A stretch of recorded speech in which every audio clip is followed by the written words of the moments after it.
ওম শান্তি। আজ 10ই সেপ্টেম্বর 2024 বাবার অমূল্য মধুর মহাবাক্য শুনব। আজকের মুরলিতে বাবা বলেন, মিঠে মিঠে বাচ্চে, মায়াকে বশীভূত করার মন্ত্র হলো মন মনা ভব। এই মন্ত্রেই সব বিশেষত্ব সমাহিত আছে। এই মন্ত্রই তোমাদের পবিত্র করে তোলে। আজকের মুরলির প্রশ্ন, আত্মার নম্বর 1 সেফটির সুরক্ষার সাধন কোনটি? আত্মার নম্বর 1 সুরক্ষার পদ্ধতি কোনটি আর কিভাবে? উত্তর, স্মরণের যাত্রাই হলো সেফটির নম্বর 1 পদ্ধতি। কারণ এই স্মরণের দ্বারাই তোমাদের ক্যারেক্টার শুদ্ধ হতে থাকে। তোমরা মায়ার উপর বিজয় প্রাপ্ত করো। স্মরণের দ্বারা পতিত কর্মেন্দ্রিয় শান্ত হয়ে যায়। স্মরণের দ্বারাই শক্তি আসে। জ্ঞানের তলোয়ারে যোগের ধার চাই। স্মরণের দ্বারাই মধুর শতপ্রধান হবে। কাউকে নিরাশ করবে না। সেজন্য স্মরণের যাত্রাতে দুর্বল হতে নেই। নিজেকে নিজে জিজ্ঞাসা করতে হবে, আমি কতটা স্মরণের মধ্যে থাকি। ওম শান্তি। মিষ্টি মিষ্টি আত্মারূপী বাচ্চাদের অবশ্যই সাবধান করতে হয়। কী রকম সাবধান করেন বাবা? সেফটি ফার্স্ট, সুরক্ষাই আগে। কিসের সেফটি? স্মরণের যাত্রার মাধ্যমে তোমরা খুবই সেফ, সুরক্ষিত থাকো। বাচ্চাদের জন্য মুখ্য ব্যাপারই হলো এটি। বাবা বুঝিয়েছেন, বাচ্চারা, তোমরা যত স্মরণের যাত্রায় তৎপর থাকবে ততই খুশিতে থাকবে, আর ম্যানার্সও, আচরণও ঠিক হবে। কারণ পবিত্র হতে হবে, ক্যারেক্টার্সও শুধরাতে হবে। নিজেকে নিরীক্ষণ করতে হবে, আমার ক্যারেক্টার্স কাউকে দুঃখ দেওয়ার মতো নয় তো? আমার মধ্যে কোনো দেহ অভিমান এসে যাচ্ছে কি? এটা ভালোভাবে নিজেকে নিরীক্ষণ করতে হবে। বাবা বসে বাচ্চাদের পড়াচ্ছেন। তোমরা অর্থাৎ বাচ্চারা নিজেরাও অধ্যয়ন করো, আবার অধ্যয়ন করিয়েও থাকো। অসীম জগতের পিতা শুধুমাত্র অধ্যয়ন করান, এছাড়া সকলেই তো হলো দেহধারী। এর মধ্যে সমগ্র দুনিয়া এসে যায়। একমাত্র বাবা হলেন বিদেহী। তিনি তোমাদের অর্থাৎ বাচ্চাদের বলেন যে তোমাদেরও বিদেহী হতে হবে। আমি এসেছি তোমাদের বিদেহী করে তুলতে। পবিত্র হয়েই সেখানে যাবে। ঘৃণ্য কিছু ছিচিত সাথে নিয়ে যাবে না। সেজন্য সর্বপ্রথম মন্ত্রই এটা দেওয়া হয়। মায়াকে বশীভূত করার মন্ত্র এটাই। পবিত্র হওয়ার মন্ত্র এটা।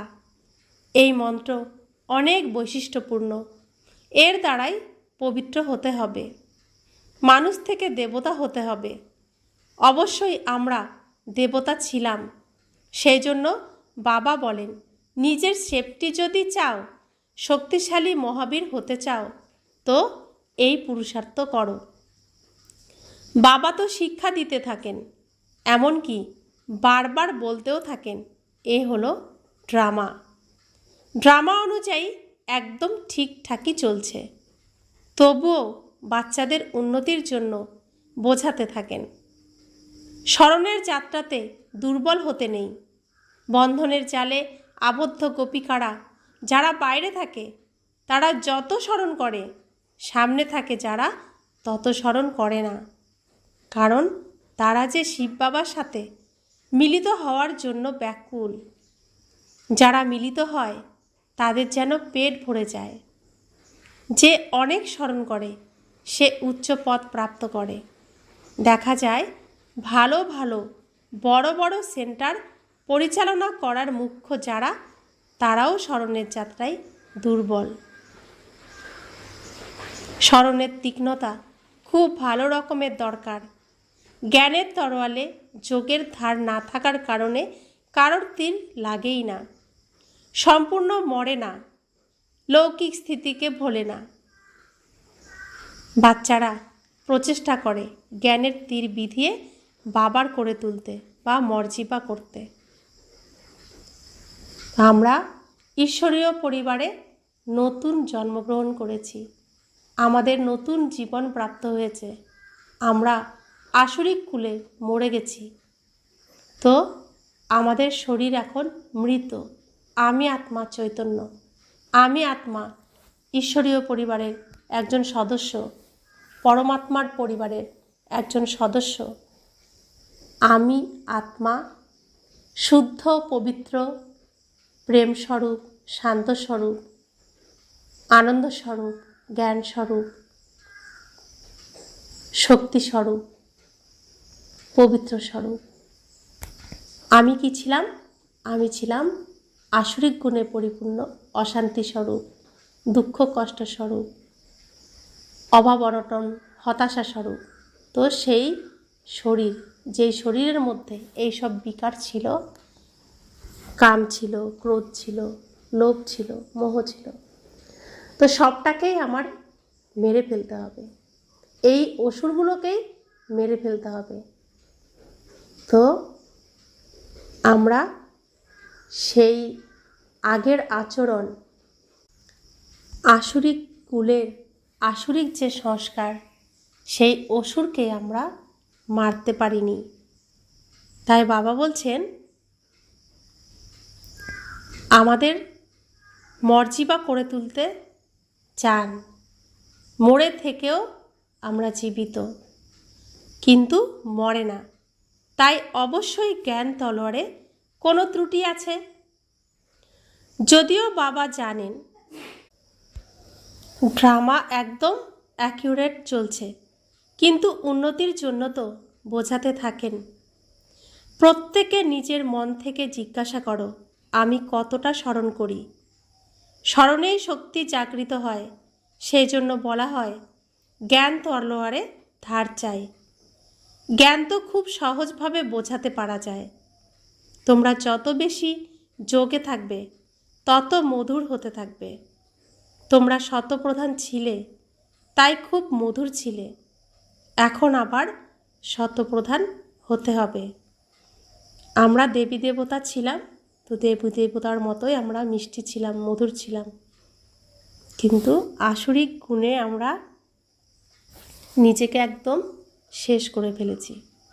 সমস্ত দৈবিক গুণ আমরা হারিয়ে ফেলেছি। এখন আবার সে দৈবিক গুণ ভরে শতপ্রধান হতে হবে। কখনো অপ্রসন্ন হতে নেই। এমন বাতাবরণ যেন না হয় যে কেউ ক্ষুব্ধ হলো, বিক্ষুব্ধ হলো। এরকম প্রচেষ্টা করা চাই, কারণ এই ঈশ্বরীয় কলেজ স্থাপন করার সার্ভিস খুবই উচ্চমানের। তো বাবা বলছেন আমার দ্বারা যেন এরকম কোনো বাতাবরণ, পরিস্থিতি তৈরি না হয় যে কেউ আমার উপর বিক্ষুব্ধ হয়। আমাকে সবসময় এরকম প্রচেষ্টাই করতে হবে। তো যারা আমরা ঈশ্বরীয় সন্তান হয়েছি, প্রত্যেকের এই অ্যাটেনশান রাখতে হবে, এই প্রচেষ্টা করতে হবে যে আমার দ্বারা কেউ যেন বিক্ষুব্ধ না হয়, আমার আচরণে কেউ যেন কষ্ট না পায়। এই ঈশ্বরীয় কলেজে পড়াশোনা করা এবং সার্ভিস করা খুবই উচ্চমানের। তো বাবার বদনাম যেন আমার দ্বারা কখনোই না হয়। ভারতে তো অনেক বিশ্ববিদ্যালয়েরই সুনাম আছে, বাস্তবে তো সেটা নয়। বিশ্ববিদ্যালয় তো একই হয়। বাবা এসে সকলকে মুক্তি, জীবন মুক্তি দেন। তো বিশ্ববিদ্যালয় কাকে বলা হয়? যেখানে সম্পূর্ণ বিশ্বের পড়াশোনা হবে। কিন্তু লৌকিকে যে বিশ্ববিদ্যালয় আছে সেখানে কোনো সাবজেক্ট নিয়ে পড়ানো হয়। শুধুমাত্র এই ঈশ্বরীয় বিশ্ববিদ্যালয় যেখানে সম্পূর্ণ বিশ্বের পড়াশোনা করা হয়, ইউনিভার্সিটিতে ইউনিভার্সের পড়াশোনা করানো হয়। এই বিশ্ববিদ্যালয়ের নামকরণের থেকেই লৌকিকে ওই বিশ্ববিদ্যালয়ে নাম রেখেছে। বাবা জানেন সমগ্র দুনিয়াতে যত মানুষই থাকুক সবাই নিঃশেষ হওয়ার। বাবাকে ডাকাও হয় এই জন্য যে ঘৃণ্য দুনিয়ার বিনাশ আর নতুন দুনিয়ার স্থাপনা করো। তো প্রত্যেকে আমরা বলেছি, হে ভগবান, আমাকে দুঃখ থেকে মুক্ত করো, আমাকে একটু সুখ দাও, শান্তি দাও। তো বাবা সেই সুখ শান্তি দেওয়ার জন্য সুখ শান্তি রাজ্য স্থাপন করছেন। আর আমরা প্রত্যেকে যে যেটুকু করছি নিজের নিজের রাজ্য স্থাপন করছি, কেউ কারোর জন্য করছি না। বাচ্চারাও বোঝে বাবা একইভাবে এসে থাকেন। এখন মায়ার কত দাপট, ফল অফ পাম্পিয়ার নাটকও দেখায়, বড় বড় অট্টালিকা ইত্যাদি তৈরি করছে। এ সবই হলো মিথ্যা আড়ম্বর। সত্যযুগে বহুতল অট্টালিকা তৈরি হয় না, এখানে তৈরি হয় কারণ থাকার জমি কম। যখন বিনাশ হয় তখন বড় বড় সব অট্টালিকা ভেঙে পড়ে। আগে এত বড় বড় বিল্ডিং তৈরি হতো না। বম যখন ছাড়া হয় এমনভাবে পড়তে থাকে যেন এক একটা তাস পড়ছে। তো তাসের ঘরের মতো যখন বিদেশে যেরকম যুদ্ধ চলছে আর এক একটা বম ফাটছে, তো সব বিল্ডিংগুলো কি পড়ে যাচ্ছে না ভেঙে ভেঙে, তাসের মতো। তো এভাবেই বিনাশ হবে। এর অর্থ এটা নয় যে ওরাই মরবে আর বাকি সবাই থেকে যাবে, না। যেখানেই থাকুক, তা সমুদ্র হোক বা পৃথিবী, আকাশ, পাহাড়ে বা উড়ন্ত, সকলেই ধ্বংস হয়ে যাবে। এটা পুরানো দুনিয়া যে, তো পুরানো সব কিছুই শেষ হয়ে যাবে, আবার নতুন স্থাপন হবে। যে সব 84 জনই আছে, সমগ্র প্রাণীকুল, এই সব ধ্বংস হয়ে যাবে। সেখানে নতুন দুনিয়াতে এসব কিছুই থাকবে না। না এত মানুষ থাকবে, না মশা, না কোনো জীবজন্তু ইত্যাদি থাকবে। এখানে তো অনেক আছে। বাচ্চারা, এখন তোমরাও দেবতা হচ্ছ বলে ওখানে প্রতিটা জিনিস শতপ্রধান হয়। এখানেও বড় কোনো মানুষের বাড়ি গেলে তো ভালো রকমের পরিষ্কার পরিচ্ছন্ন থাকে। তোমরা তো সবচেয়ে বেশি বড় দেবতা হচ্ছ। বড় মানুষও বলবে না, তোমরা অনেক উচ্চ দেবতা হচ্ছ। এটা কোনো নতুন কথা না। 5000 বছর পূর্বেও তোমরা এরকম হয়েছিলে নম্বর অনুযায়ী। তো নম্বর অনুযায়ী কেন বলছে? এই পড়া ক্লাসে সবাই পড়ছে, শুনছে, কিন্তু ধারণ করার ক্ষমতা এক একজনের এক এক রকম।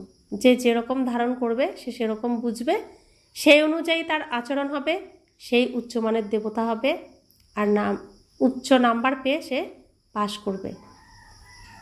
এই এত আবর্জনা ইত্যাদি কিছুই থাকবে না ওখানে। এখন এই দুনিয়াতে সব আবর্জনা, নোংরাই নোংরা, মানুষের মন তো নোংরাই ভরা। বাচ্চাদের অনেক খুশি থাকে, আমরা অনেক উঁচু দেবতা হচ্ছি। আমাদের অধ্যয়ন করানোর জন্য এক বাবাই আছেন। তো আমাদেরকে মানুষ থেকে দেবতা করে তুলছেন কে? স্বয়ং ভগবান ঈশ্বর, পরমপিতা পরমাত্মা শিব বাবা। একমাত্র তিনিই আছেন যিনি অসুর থেকে মানুষ, মানুষ থেকে দেবতা বানাতে পারেন। তিনি আমাদের অনেক উচ্চমানের করে তোলেন। পড়াশোনাতে প্রায় নম্বর অনুযায়ী পজিশন প্রাপ্ত হয়। কেউ কম পড়ে, কেউ বেশি পড়ে।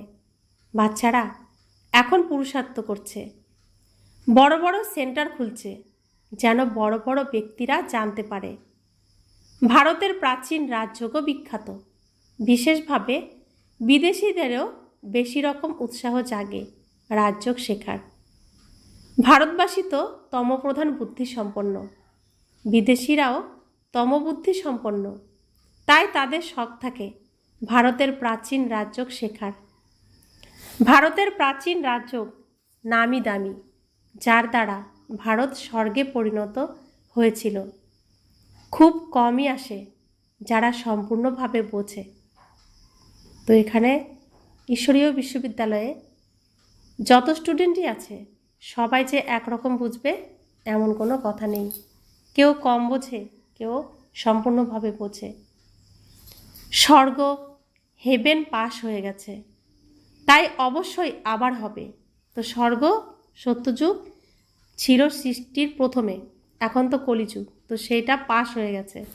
সত্যযুগ চলে গেছে, ত্রেতা যুগ চলে গেছে, দ্বাপর যুগ চলে গেছে, কলিযুগও চলে গেল। শেষ মুহূর্তে আমরা রয়েছি। তো সব কিছুই আবার হবে। আবার সত্যযুগ আসবে, আবার ত্রেতা যুগ আসবে, আবার দ্বাপর যুগ আসবে, আবার কলিযুগ আসবে। তো এই সৃষ্টির এই চক্র রিপিট হতেই থাকে, ঘুরতেই থাকে। তো বাবা বলছেন হ্যাভেন বা প্যারাডাইস হলো সবচেয়ে ওয়ান্ডার অফ ওয়ার্ল্ড।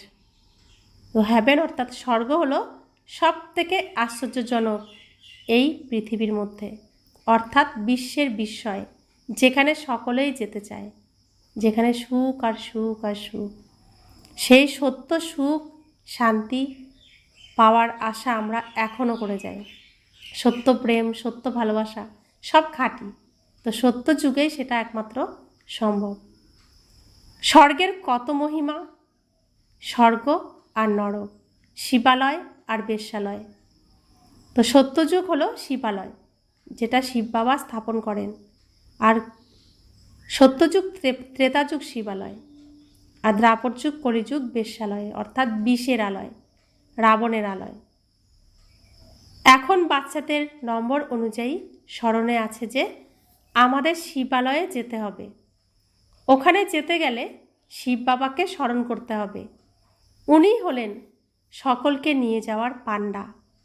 ভক্তিকে বলা হয় রাত, জ্ঞানকে বলা হয় দিন। এটা হলো অসীম জগতের কথা। আর এখন হচ্ছে বৈরাগ্য। বৈরাগ্য হলো ভোরবেলা। ভোরবেলা সবাই সকালে কি করে, ভোরবেলা সবাই নোংরা পরিষ্কার করে বাড়িঘর পরিষ্কার পরিচ্ছন্ন করে স্নান করে, তো ত্যাগ করে না। এই সময় হলো বৈরাগ্যের সময়। তো বাবা বলছেন নতুন আর পুরানো জিনিসে পার্থক্য থাকে। এখন বাচ্চাদের অন্তরে জাগে এত উচ্চতম থেকেও উচ্চ এই পঠন পাঠন। বড় বড় বাড়িতে যদি এই পঠন পাঠন করানো হয় তবে বড় বড় ব্যক্তিরা আসবে। এক একজনকে বোঝাতে হবে বসে। বাস্তবে অধ্যয়ন বা শিক্ষার জন্য উত্তম স্থান হলো নিরিবিলি স্থান। ব্রহ্মজ্ঞানীদের আশ্রম দূরে দূরে হয় আর নিচেই থাকে, এত উপরে বহুতলে থাকে না। এখন তো তমপ্রধান হওয়াতে শহরের ভিতরে ঢুকে পড়েছে। তো ব্রহ্মজ্ঞানী অর্থাৎ যারা ব্রহ্মতত্ত্বের সাধনা করে সন্ন্যাসী, তারা জঙ্গলে গিয়ে আবার সেখানে আবার গুহার মধ্যে গিয়ে নিচে সাধনা করে। কিন্তু এখন তারাও তমপ্রধান হয়ে গেছে। তো তারা শহরে এখন তাদের আশ্রম খুলেছে ফলোয়ার্স বাড়ানোর জন্য। তো এর জন্য বাবা বলছে এখন তমপ্রধান হওয়াতে শহরের ভিতরে ঢুকে পড়েছে। সেই শক্তি শেষ হয়ে গেছে। আগে যে শক্তি ছিল সেই শক্তি এখন আর নেই। এই সময় সকলের ব্যাটারি শেষ। এখন ব্যাটারিকে কিভাবে ভর্তি করতে হবে? আমাদের আত্মারূপী ব্যাটারি চার্জ শেষ হয়ে গেছে। এখন সেই আত্মাকে আবার চার্জ কিভাবে দিতে পারবো, ফুল চার্জ? এই বাবা ব্যতীত আর কেউই চার্জ করতে পারে না। ব্যাটারি চার্জ হলেই বাচ্চাদের মধ্যে শক্তি আসে। এর জন্য মুখ্য হলো স্মরণ।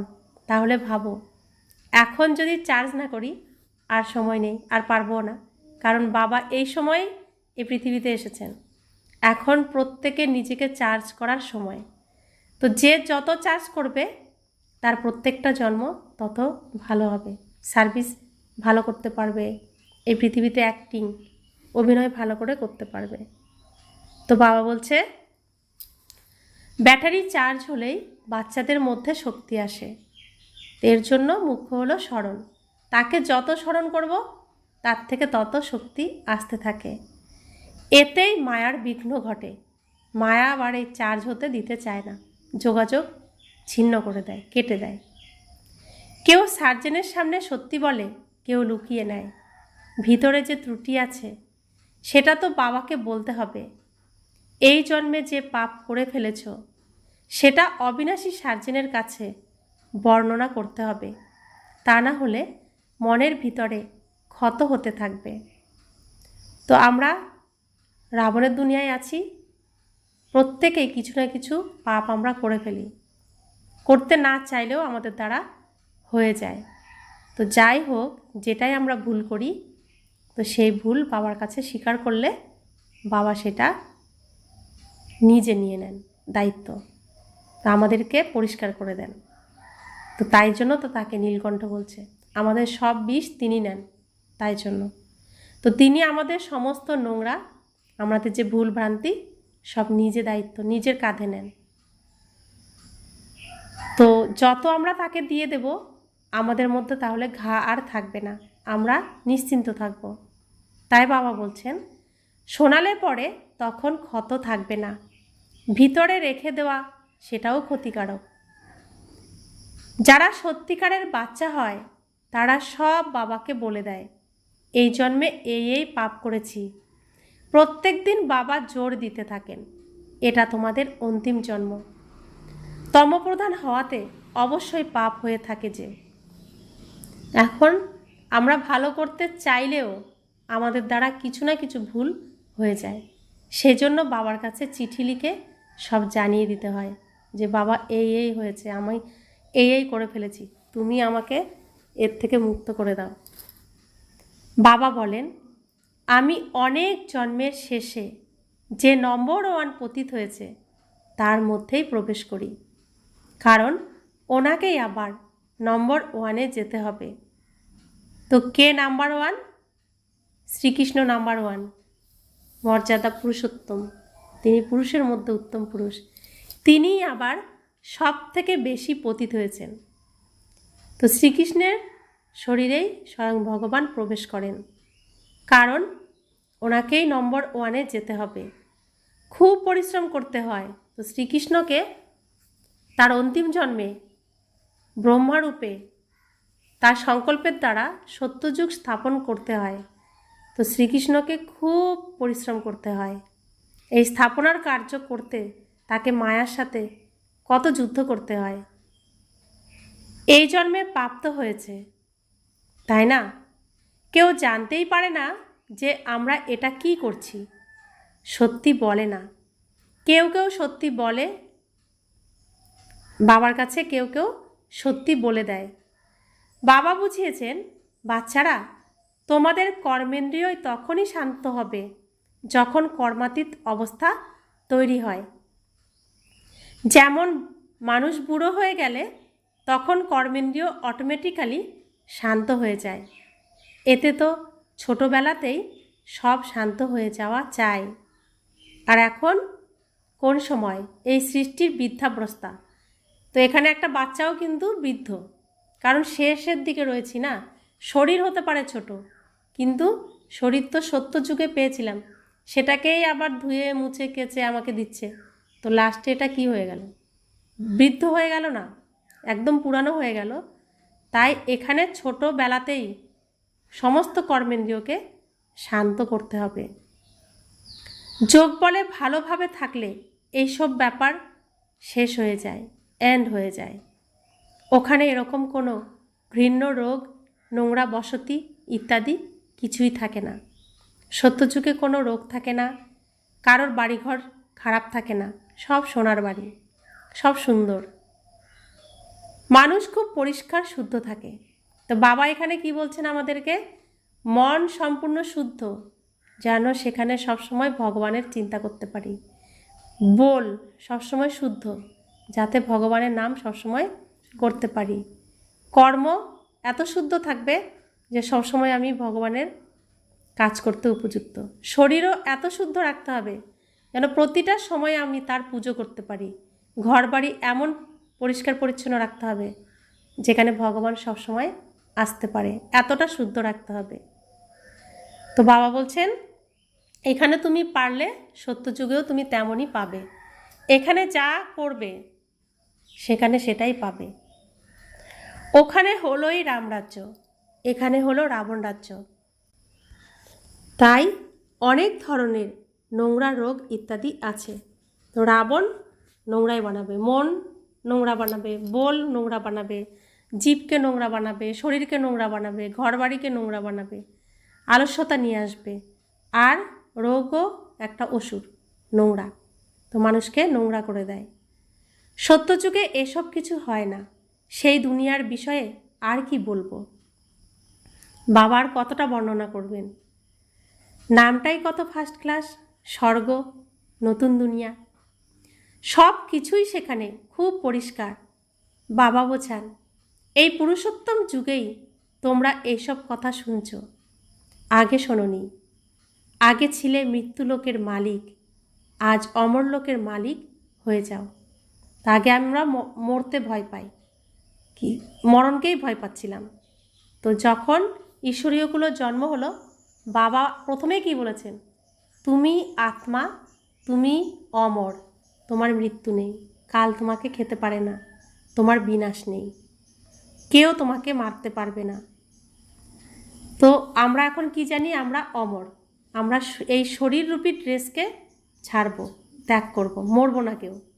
তো আমাদের মধ্যে কি হলো? আত্মার মধ্যে শক্তি চলে আসলো।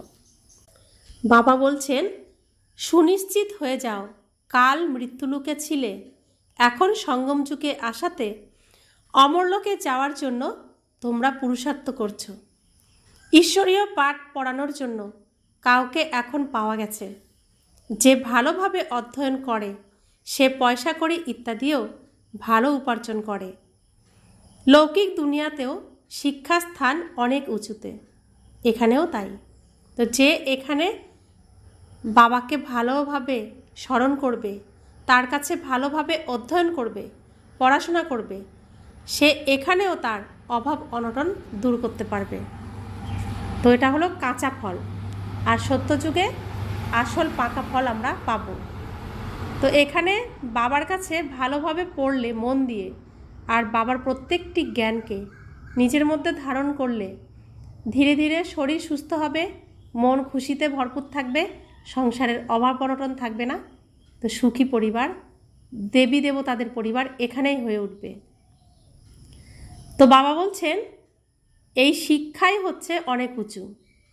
এই আধ্যাত্মিক পঠন পাঠনের বলে তোমরা অনেক উচ্চ পদ প্রাপ্ত করো। এখন তোমরা আলোতে আছো, এটাও তোমাদের, অর্থাৎ বাচ্চাদের ছাড়া আর কারো জানা নেই। প্রত্যেকে কলিযুগের অন্ধকার রাতে এইখানে ওখানে ধাক্কা খাচ্ছে, ভয়ে রয়েছে। আর আমরা ভোরবেলায় চলে এসেছি, যেখানে স্বয়ং ভগবান আমাদের সাথে আছেন। এটাও আমরা ছাড়া আর অন্যরা কেউ জানে না। তোমরাও আবার বারে বারে ভুলে যাও, পুরানো দুনিয়াতে চলে যাও। ভুলে যাওয়ার মানে পুরানো দুনিয়াতে চলে যাওয়া। তো আমরা পুরনো দুনিয়াতে চলে গেলে পুরনো আচরণ করি, রাগ করি, লোভ আসে, মোহ আসে, সবটাই চলে আসে। তখন বাবাকে মনে থাকে না। আবার বলি, মা আমি কি করছি? বাবা তো আমাকে এটা করতে বারণ করেছে। আবার বাবার কাছে ফিরে আসি। এখন তোমাদের, অর্থাৎ সঙ্গমযুগী ব্রাহ্মণদের জানা আছে যে আমরা কলিযুগে নেই। সর্বোপরি এটা স্মরণ রাখতে হবে, আমরা নতুন দুনিয়ার মালিক হচ্ছি। বাবা আমাদের পড়াচ্ছেনই নতুন দুনিয়াতে যাওয়ার জন্য। এটা হলো শুদ্ধ অহংকার, সেটা হলো অশুদ্ধ অহংকার। তোমাদের, অর্থাৎ বাচ্চাদের তো কখনো অশুদ্ধ ভাবনাও আসা উচিত নয়। পুরুষার্থ করতে করতে অবশেষে শেষের দিকে রেজাল্ট বেরোবে। বাবা বোঝান, এই সময় পর্যন্ত সকলেই হলো পুরুষার্থী। পরীক্ষা যখন হয় তখন নম্বর অনুযায়ী পাশ করে, তারপর ট্রান্সফার হয়। তোমাদের হলো অসীম জগতের অধ্যয়ন, যা শুধুমাত্র তোমরাই জানো। তোমরা অন্যদের কত বোঝাও, নতুন নতুন আসতে থাকে অসীম জগতের পিতার থেকে উত্তরাধিকার পাওয়ার জন্য। তো আমরা এত সুন্দর শিক্ষা ভগবানের কাছ থেকে প্রাপ্ত করছি, চাই প্রত্যেকে যেন এই শিক্ষা প্রাপ্ত করুক আর নিজের ভাগ্যকে সৌভাগ্যে পরিণত করুক। তাই আমরা অন্যদেরও বোঝানোর চেষ্টা করি যে বাবার কাছে এসো, সুখ শান্তি প্রাপ্ত করো, নিজের দুঃখকে দূর করো।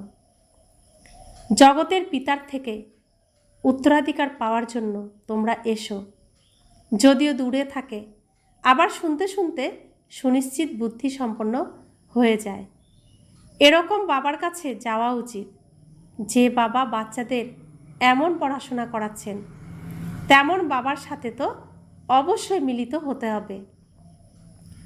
ভালো করে বুঝে এখানে আসে, কেউ না বুঝলেও এখানে এলে বুঝে যায়। বাবা বলেন, মনের মধ্যে যে কোনো কথাই থাকুক না কেন, বুঝতে না পারলে তবে জিজ্ঞাসা করো। মনে যদি কোনো প্রশ্ন আসে, বুঝতে না পারলে জিজ্ঞাসা করো। বাবা তো চুম্বক, যার ভাগ্যে আছে সে ভালোভাবে ধরতে পারে। ভাগ্যে না থাকলে সব বের হয়ে গেল। তো শুনলাম, যদি ভাগ্যে না থাকে কিছু মনে থাকবে না, আর ভাগ্যে থাকলে সব ভেতরে জমতে থাকবে। শুনে না শোনার মতো করে দেয়। তো ভাগ্যে না থাকলে শুনেও শুনিনি এরকম হয়ে যায়। এখানে কে বসে পড়ান? ভগবান। ওনার নাম হলো শিব। শিব বাবাই আমাদের স্বর্গের বাদশাহী দেন। তবে কোন পড়াশোনা ভালো? তোমরা বলবে, আমাদের শিব বাবা পড়ান, যার দ্বারা 21 জন্মের বাদশাহী প্রাপ্ত হয়। এইভাবে বুঝিয়ে তাদেরকে তোমাদের বাবার কাছে নিয়ে যেতে হবে। কেউ তো সম্পূর্ণ বুঝতে না পারার কারণে এত সার্ভিস করতে পারে না, বন্ধনকে শিকলের মতো আঁকড়ে থাকে। শুরুতে তো তোমরা নিজেকে কত শৃঙ্খল থেকে মুক্ত করে এসেছো, যেমন কোনো নেশাগ্রস্ত হয়।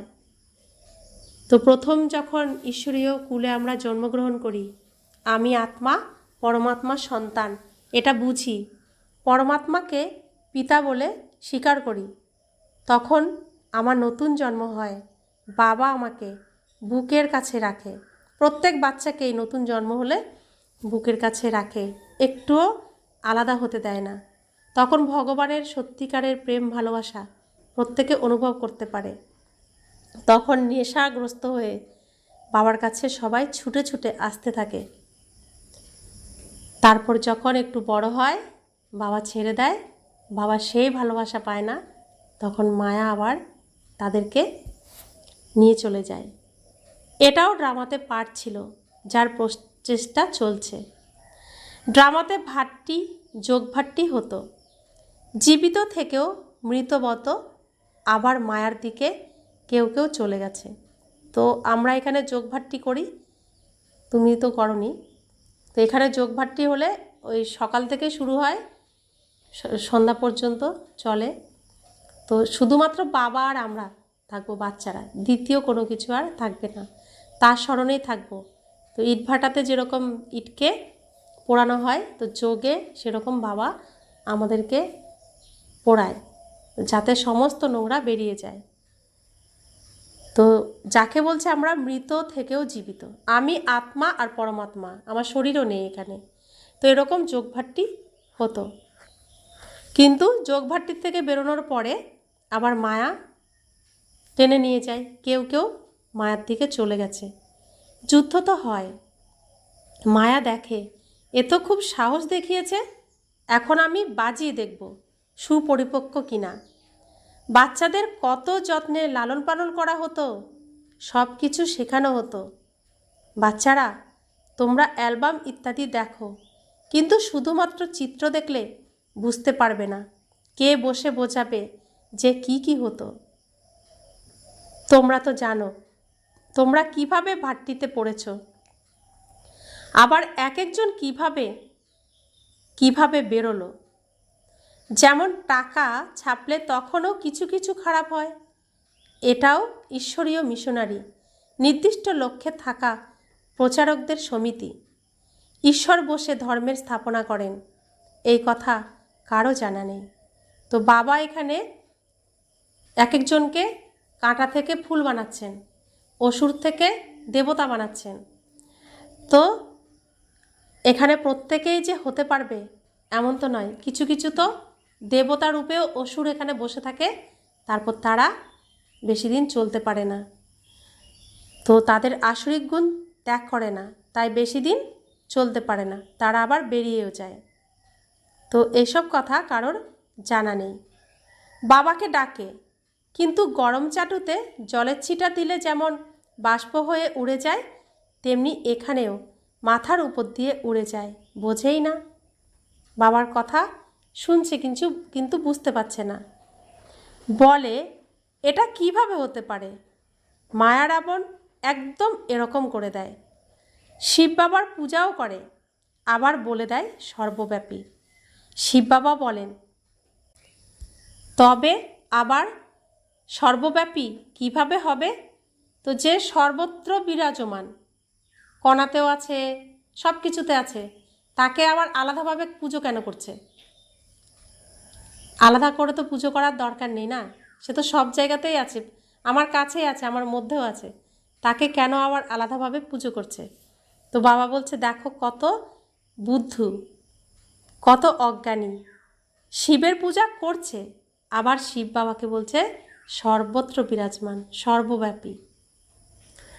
পূজা করে, লিঙ্গকে শিব বলে। এটা কি আর বলে যে এর মধ্যে শিব বসে আছেন? এখন পাথরে নুড়িতে ভগবানকে বলা, তবে কি সব ভগবান আর ভগবান হলো? ভগবান আনলিমিটেড তো নয়। তাই বাবা বাচ্চাদের বোঝান, পূর্বকল্পেও এরকমই বুঝিয়েছিলেন। তো সর্বত্র তিনি বিরাজমান, আনলিমিটেড, তাকে তো তাহলে পাওয়ার জন্য কোনো প্রচেষ্টাই করার প্রয়োজন নেই। সব কিছুর মধ্যে, আমি শাড়ি পরে আছি, শাড়ির মধ্যে, সব কিছুর মধ্যেই তো তিনি, তাহলে তাকে খোঁজার তো চেষ্টা করার কোনো প্রয়োজন নেই, আর কেউ দুঃখীও হবে না। তাহলে তোমাদের রাবণ কি হাল করে দিয়েছে? মাটিতে পড়ে আছে, নিজের পিতার উপর দিয়ে হাঁটছি, ভগবানের উপর দিয়ে হাঁটছি, তো কতটা পাপ করিয়েছে আমাদের দিয়ে রাবণ।